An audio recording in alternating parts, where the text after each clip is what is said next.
Hi, I'm Laura Miolla from Moxie Life Coach. As a divorce coach and mediator, I help you save big money in your divorce, as well as provide you with the emotional, legal, and financial support you need to make decisions you're proud of in this process. So in this week's episode of What You Don't Know About Divorce Will Cost You, I'm discussing the differences between coaching and therapy. And typically our society wants to group those two things together when they are quite different in terms of methodology, philosophy, and practice. So I want to tell you what those differences are so you can make a better choice for yourself if necessary. So there are three major differences between coaching and therapy. Therapy, and especially talk therapy, focuses primarily on the past to explain the present. As a coach, I don't care as much about the past. And the reason is because you are powerless to change your past. I don't want to put you in a powerless situation since my primary focus is to empower you in the present and the future. The way change is made is through being present and mindful now so you can make the choices necessary to create the future you want. So when therapy focuses on the past, it could give you clarity around the whys in your life, but it doesn't give you clarity around what. Like what is going to be important for you moving forward. And also, when you're focused on the past, whatever stories you tell yourself about your past are just that. They're stories, and you can interpret them any way you want. You could be a victim, if you so choose, or you could be the champion. So it really depends on your perspective and what you're choosing when you look at the past. So as a coach, I focus on the present with a vision for the future. The second really big difference is that the underlying philosophy of therapy is that something is broken and needs to be fixed. There's something that has to be diagnosed. As a coach, I believe that every single person is naturally creative, resourceful, and whole. You are not broken. You do not need to be fixed. And it also means that, unlike a therapist, I will not give you advice. I will not give you my opinion. Because my job is to create a safe space for you to explore different perspectives and possibilities you weren't aware of before. And that has to be confidential and it has to be non-judgmental. I don't give you advice because you don't need my advice. People don't actually take advice anyways.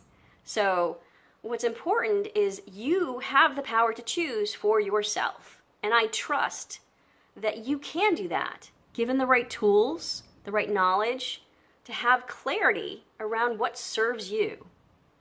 I'm not in your shoes.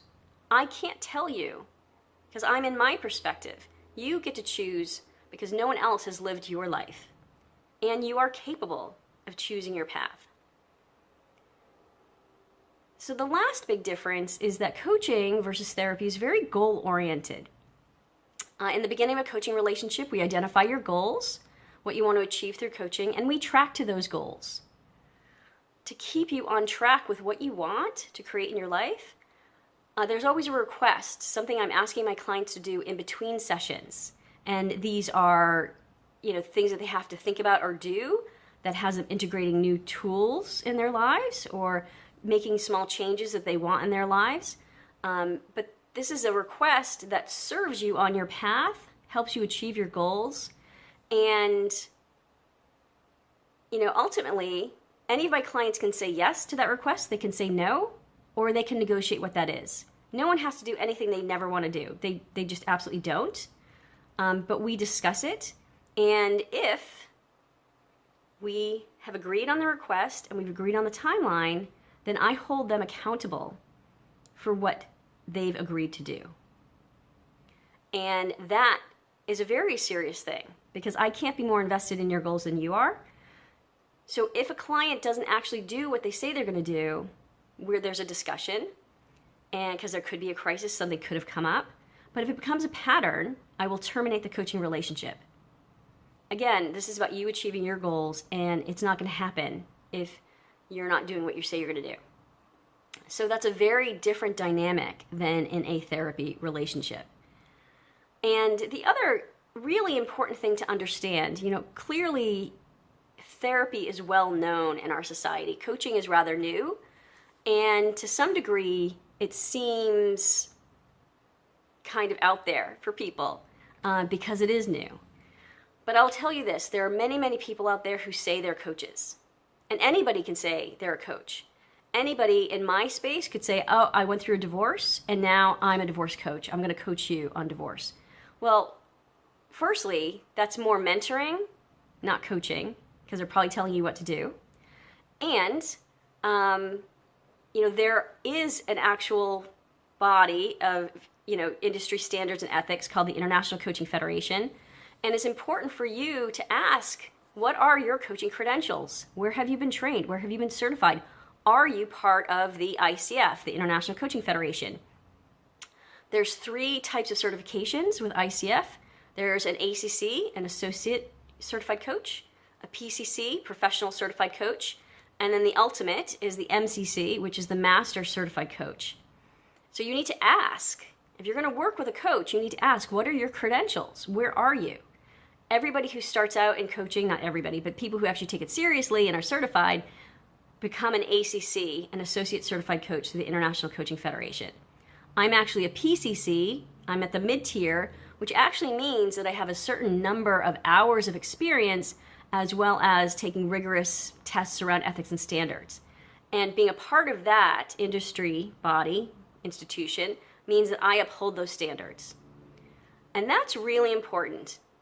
I think that their coaching gets a bad rap because there's so many people out there who claim to be coaches who have not been sufficiently trained and certified in certain methodologies. So I hope this gives you some valuable information to help you choose if therapy is better for you or coaching. The other thing I will say about coaching is that as a ICF certified coach, I will not coach anybody who has an untreated mental health disorder. It has to be treated, it has to be stabilized, and that's something that you would definitely go to a therapist for, more so than a coach.